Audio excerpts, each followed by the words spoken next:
Hello दोस्तों, मैं मुनिंद्र मोहिलारी आप सबको मोहिलारी वाइड एंगल चैनल में स्वागत करता हूँ। अभी मैं हूँ मानस राष्ट्रीय उद्यान के नज़दीक जो सिरंग जिला के पास आमतेका कालामाटी जो बहुत फेमस हो चुका है, कालामाटी करके।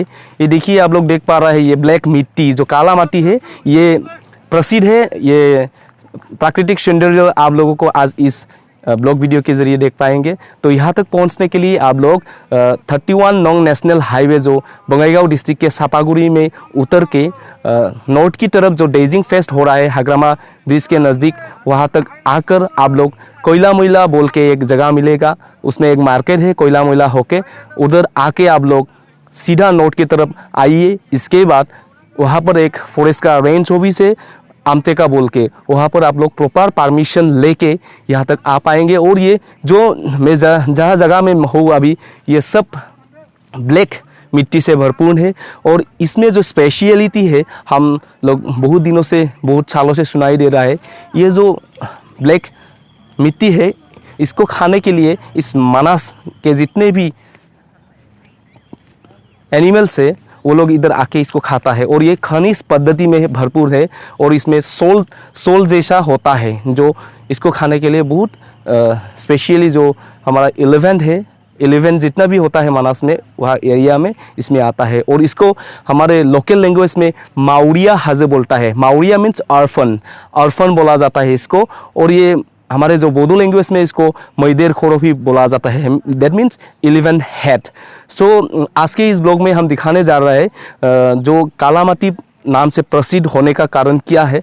जो आप लोग देख पा रहे हैं मेरे कैमरे के पीछे, वो सब ब्लैक सोइल है। और जो लावा खनिज होता है ना, जब कभी कभी लावा निकलता है, यही होगा शायद। सो आज इसमें आके आप लोगों को दिखाने का जो मौका मिला है। सो 4 टाइम का डेजिंग फेस्ट जो हो रहा है जो सिरंग जिला में, वहाँ पर हम इसमें काम करने के लिए आया है मीडिया की तरफ से। सो इसमें जितना भी आदमी आ रहा है अभी तक, उसमें डेजिंग फेस्ट से विजिटर्स के लिए ओपन किया जाता है। सो आज 28 है, 28 2019। सो हम ये जो आप लोग देख रहे हैं आई कार्ड, इसको हमने डेजिंग के तरफ से मिला है। और इसमें जितने भी सिक्योरिटी रीजन में पूछा जाता है वहाँ पर प्रॉपर परमिशन लेना पड़ता है। सो आप लोग देख पा रहे हैं कालामाटी का प्रसिद्ध। सो इसमें हम जहाँ जगह पे रह रहे हैं, इससे 800 मीटर्स नॉर्थ की तरफ हमारे इंटरनेशनल कंट्री भूटान है। सो इसमें हाई सिक्योरिटी दिया जाता है और इसमें सिर्फ 3 PM तक ही अलाउ है। सो इसमें आप लोग जब आएंगे तो आप लोग सफारी लेके आइए, क्योंकि इसका जितना भी रास्ता है अभी बहुत प्रॉब्लम चल रहा है। इसमें साल में बारिश के समय बहुत ज़्यादा पानी होने के वजह से सब रास्ता कम्युनिकेशन टूट जाता है। फ़िलहाल हम लोग आ रहे हैं बाइक से, और मेरे से 4 हम फ्रेंड होके आया है। सभी लोग ब्लॉगर है बोडो चैनल का, मैं भी बोडो चैनल का ही ब्लॉगर हूँ। और आप लोगों को हिंदी भाषा में आज दिखा दिया, तो हिंदी बोलने में थोड़ा गलतियाँ तो हो ही जाएंगे। तो अभी फ़िलहाल इसके एरिया में जितना भी फेमस प्लेसेस है, मतलब जो नेचुरल सीन है, उसको मैं दिखाने के लिए जा रहा हूँ।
सो जितने भी फ्रेंड्स हैं, आप लोग ने आज इस वीडियो के माध्यम से देखा कालामाटी का जो प्राकृतिक सौंदर्य और कालामाटी होने का जो सबूत है, वजह है, वो आप लोगों ने जाना। ये जितना भी एरिया आप लोग देख रहा है वो शायद थोड़ी देर आगे चल के वो जो आप लोग नज़ारा देख रहा है ये हमारे नज़दीकी कंट्री, इंटरनेशनल कंट्री भूटान है। सो आज हम यहाँ तक आके आप लोगों को दिखाया जो प्राकृतिक सौंदर्य, मतलब जो कालामाटी का होने का सबूत। सो कालामाटी बहुत पहले से ही प्रसिद्ध है अपने ये प्राकृतिक सौंदर्य को लेकर, लेकिन यहाँ पर जो सिक्योरिटी रीजन के कारण यहाँ पर पिकनिक स्पॉट नहीं बनाने दिया। लेकिन जो जितने भी साल में, एक साल में जो डेजिंग फेस्टिवल होता है 27 से लेके 7 जनवरी तक, इवरी साल में, मतलब इवरी सालों में जो डेजिंग फेस्ट होता है उसको लेके रिलेटेड करके जो हमारा बीटीसी का माननीय मंत्री, आप लोग देख पा रहे हैं कैमरे के पीछे तरफ ये ब्लैक मिट्टी है, मतलब काला माटी। ये काला माटी के नाम से ही प्रसिद्ध है। और जो ये पहाड़ है, मतलब जो हिल्स है, इसका नाम है माउरिया, मतलब बोडो लैंग्वेज में इसको माउरिया बोला जाता है और इंग्लिश में इसको ओरफोन। दैट मीन्स इस पहाड़ के नज़दीक और दूसरा कोई पहाड़ ही नहीं है, इसलिए ये अकेलापन है। That means माउरिया। सो इस माउरिया हिल्स के जितने भी एरिया है वहाँ पर ये ब्लैक माटी, मतलब काला माटी से प्रसिद्ध है। सो आप लोगों ने आज देखा ये काला माटी का प्राकृतिक सौंदर्य है। ये सिरांग जिला में है, सिरांग डिस्ट्रिक्ट और बीटीसी गवर्नमेंट के अंदर। सो यहाँ पर आने के लिए आप लोग पहले से मैं बोलते आ रहा हूँ, यहाँ तक आने के लिए आप लोग प्रॉपर परमिशन की ज़रूरत है और जो आमते का प्रॉपर परमिशन लेना चाहिए। तो हम लोगों ने यहाँ पर आया सारे दोस्तों के साथ। जो टाइम ख़त्म होने वाला है क्योंकि यहाँ पर 3 बजे तक ही अलाउ है और हमारे जितने भी सिक्योरिटी लोग इधर रहते हैं वो लोग हम लोगों को फ़िलहाल के लिए बुलाया है। आज के लिए हमारा यहाँ का जो परमिशन है ये समाप्त हो चुका है। सो आज के इस ब्लॉग वीडियो के माध्यम से आप लोगों ने देखा असम गवर्नमेंट के बीटीसी जो एरिया है इसमें भी बहुत सारे नेचुरल ब्यूटी है। सो आप लोगों ने ये ब्लैक माटी को, काला माटी को आज देखा। सो आने वाले समय में आप लोग ज़रूर आइए और ये सिर्फ 12 डेज़ के लिए ही खुला रहता है डेजिंग फेस्ट को लेकर। सो आज के ब्लॉग वीडियो में जितने भी मैंने नज़ारा दिखाया तो आप लोग चैनल को सब्सक्राइब कीजिए, लाइक कीजिए और शेयर कर दीजिए।